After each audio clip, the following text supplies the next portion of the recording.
Hello, grandchildren of mine. I'm going to read a book that was one of Yara's favorite books when she was a child. It's by the author Leah Goldbert, and it's called Rooms for Rent. So let's get started. Room for Rent.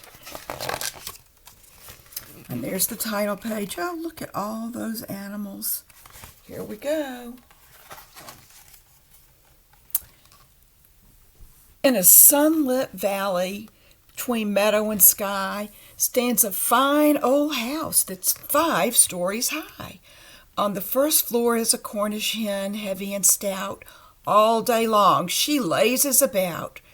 Our friend Miss Hen is so fat and coddled she can barely manage a walk or a waddle. On the second floor lives a cuckoo bird. Her chicks are all scattered, you may have heard. From dawn to dusk she makes her rounds to visit her children in other towns. On the third floor is a cat who's finicky clean. She combs her whiskers so pristine. With fur that's dark as midnight black and a bow round her neck, she's vain about that. On the fourth floor lives a tranquil squirrel. With her friends she's never picked a quarrel. She cracks pecans to her heart's content and says, this peace is heaven sent. Up on floor 5 lived Sir Reginald Mouse, until 1 week ago when he left the house, and to this day we have our doubts that anyone knows his whereabouts. The committee got together and drew up a sign in large block letters in one straight line. They hung the sign on a nail on the door. It read, Room for Rent, and not one word more.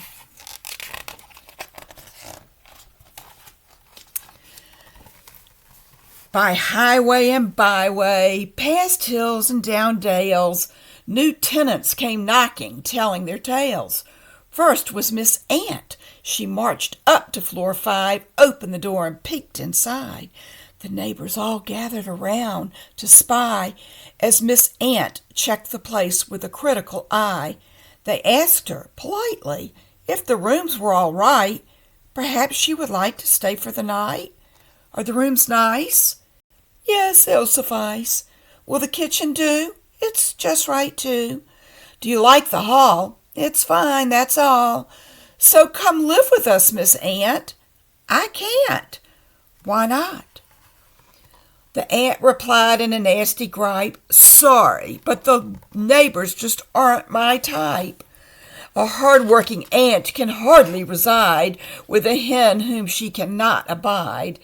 The Miss Hen in this house is so fat and coddled, she can hardly manage a walk or a waddle. The hen was hurt and turned her back.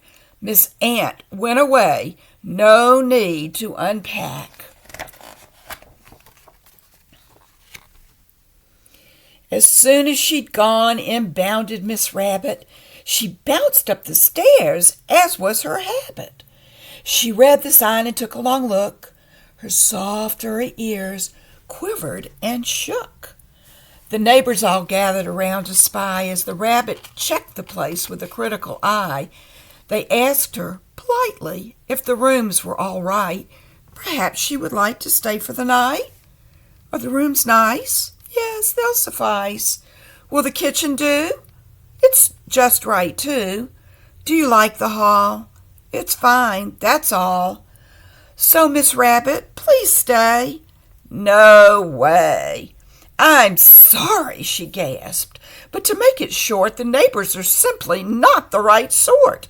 How can a mother with 20 young ones live with a cuckoo who abandons her sons? The cuckoo's chicks sleep in other moms' nests.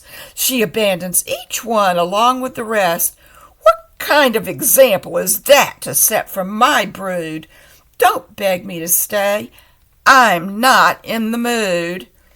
The cuckoo bird stalked out in a huff. Miss Rabbit raced off. She'd had more than enough. With Miss Rabbit gone, in came Snortimus Pig. in a pork pie hat and a curly wig.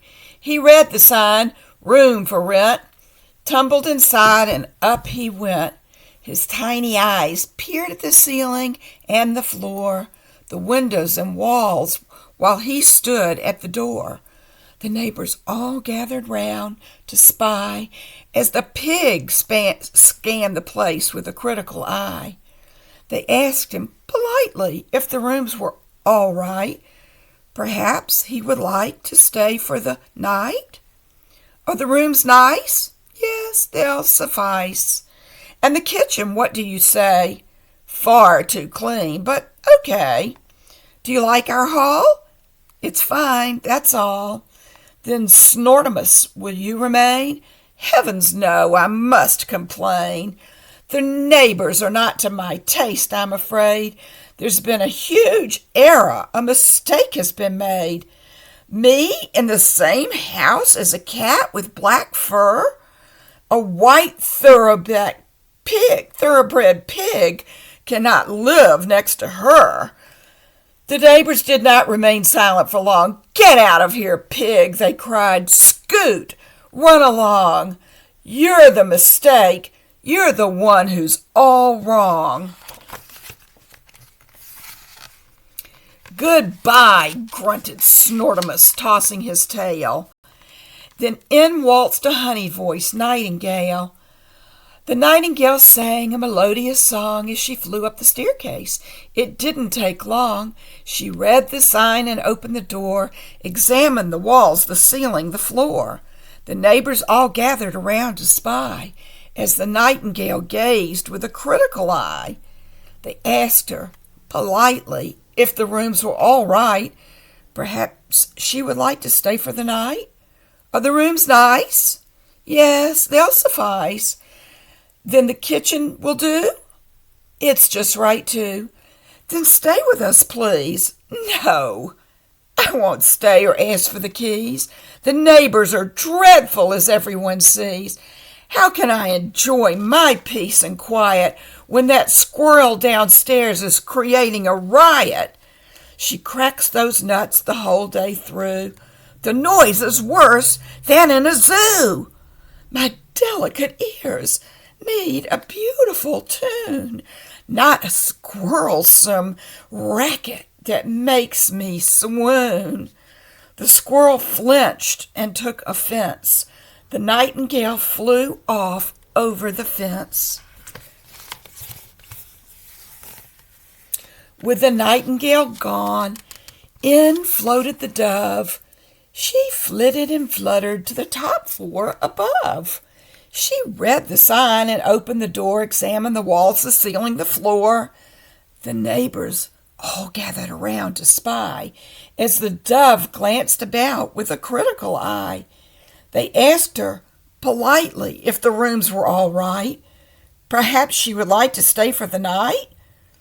Are the rooms nice? They're small at this price.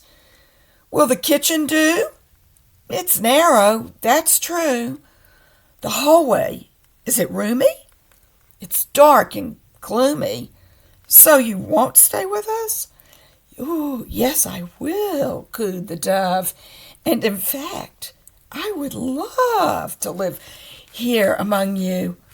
Miss Hen, I can see, is a feathery friend. This sweet cuckoo bird is true to her word. The cat's so pristine, not a speck can be seen. The squirrel shares her treasured nuts. A generous neighbor, no ifs, ands, or buts. I'm sure we'll all be able to get along. Our friendly ties will remain steady and strong." The dove decided to rent the room. Now she sits in her window and grooms her plume. In a small valley between meadow and sky stands a fine old house that's 5 stories high, with laughter that rings from every floor. True friends and good neighbors, who could ask for more? The end. I love you, and that's Maymay's story time for today.